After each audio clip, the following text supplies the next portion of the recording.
وعلى آله وصحبه ومن تبع هداه إلى يوم القيامة.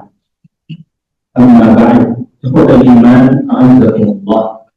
Di kesempatan siang hari ini ada dua hadis yang dimana hadis ini sangat berkaitan erat sekali dengan Ramadan. Yang pertama, hadis diriwayatkan oleh Imam An-Nasa'i dari sahabat Talha bin Ubaidillah radhiyallahu anhu. Berkata sahabat Talha bin Ubaidillah radhiyallahu anhu, ada dua orang pemuda masuk ke dalam agama Islam.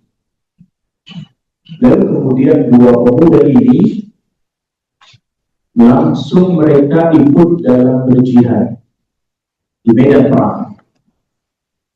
Sampai kemudian orang yang pertama atau pemuda yang pertama wafat di medan jihad. Sedangkan orang yang kedua atau pemuda yang kedua masih Allah Subhanahu wa Ta'ala berikan kesempatan pulang dari jihad dalam keadaan selamat, bahkan sempat berjumpa dengan Ramadan. Yang lalu kemudian sahabat Talha bin Ubaidillah di malam hari bermimpi. Di dalam mimpinya sahabat Talha bin Ubaidillah diperlihatkan oleh Allah Subhanahu wa Ta'ala bahwa dua pemuda ini Allah Subhanahu wa Ta'ala masukkan ke dalam surga. Tetapi ada hal yang aneh, yaitu pemuda yang kedua justru kedudukannya, derajatnya di surga lebih tinggi dibandingkan pemuda yang pertama. Padahal pemuda yang pertama tadi kita sudah katakan syahid di medan perang, mati syahid di medan jihad.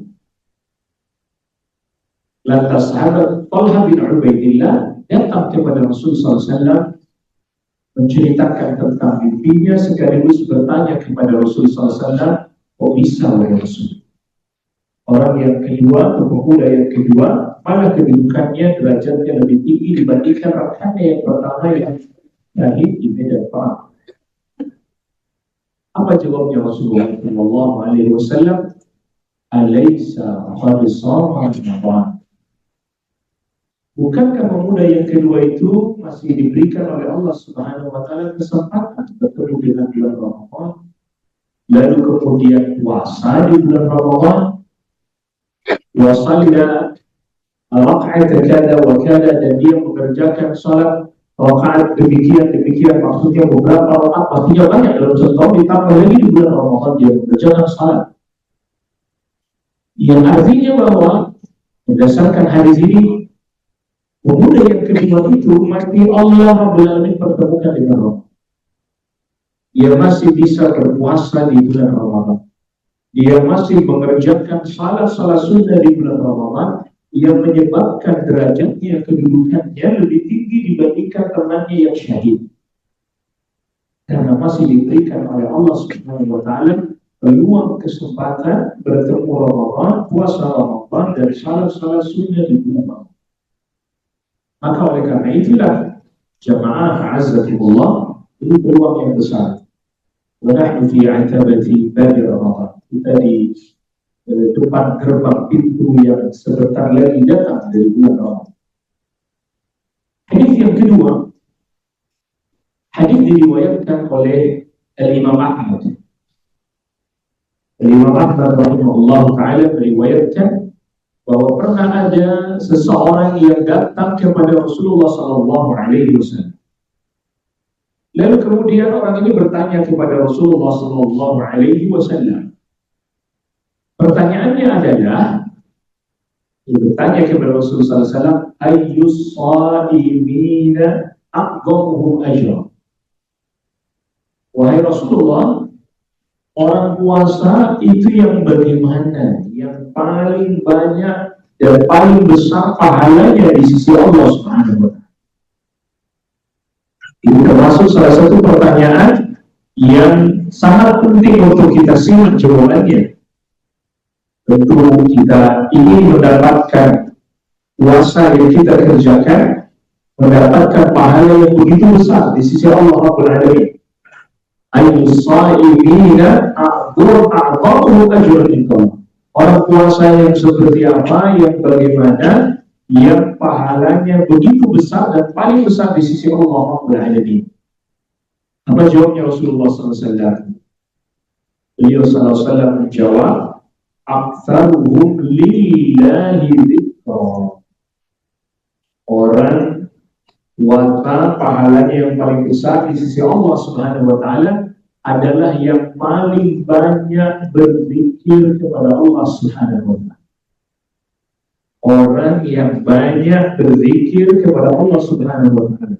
Itu artinya bahwa dia isi waktu-waktu dia berpuasa dengan dia banyak berzikir kepada Allah Subhanahu wa taala.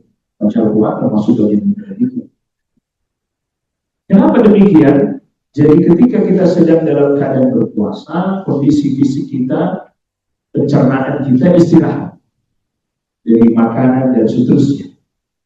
Nah, jangan lupa bahwa itu sebenarnya juga bagian daripada kita diperintahkan agar kita tidak melakukan hal maksiat, tidak berkata perkataan dusta, tidak mengatakan perkataan-perkataan yang fasik, yang buruk dan seterusnya. Tidak juga meluapkan emosi, amarah begitu saja, yang pasti itu kan membuat kondisi kita jadi tidak tenang, tidak tentram. Kan ada lagi puasa, dan kemudian ada marah, sedangkan asupan di tubuh nggak ada, detak jantung makin cepat, denyut nadi juga cepat, membahayakan diri kita. Jadi sangat diharapkan sekali orang yang dalam keadaan berpuasa itu penuh dengan ketenangan, penuh dengan ketentraman, dengan dia memperbanyak berzikir kepada Allah Subhanahu wa taala. Bukankah Allah Subhanahu wa taala yang berfirman, "Alladzina amanu wa tatma'innu qulubuhum bi dzikrillah, ala bi dzikrillah tatma'innul qulub." Orang-orang beriman, mereka itu adalah orang-orang yang hatinya tentram dengan berzikir, menyebut nama Allah, membaca Al-Quran dan seterusnya. Ingat, hanya dengan berzikir hati jadi tenang, hati jadi tentram. Apabila kita mendapatkan Ramadan dalam keadaan sedang berpuasa, lalu kemudian hati kita tenang, hati kita tentram, kita luruskan, perbaiki niat kita juga bekerja dengan sepenuh hati, kita niatkan bekerja juga bagian daripada ibadah. Mencari rezeki yang halal itu juga bagian daripada ibadah. Memberi nafkah kepada keluarga, kepada anak, kepada istri, atau termasuk bahkan memberikan bantuan kepada kerabat, termasuk silaturahim dan juga sedekah. Kita niatkan segala aktivitas yang kita lakukan, yang kita kerjakan, termasuk yang masih bekerja dan seterusnya, dalam rangka beribadah mendekatkan diri kepada Allah Subhanahu wa taala. Mari kita semuanya meluruskan niat dalam ibadah kita di bulan Ramadan ini. Mari kita semua juga menata hati kita dalam aktivitas bekerja kita.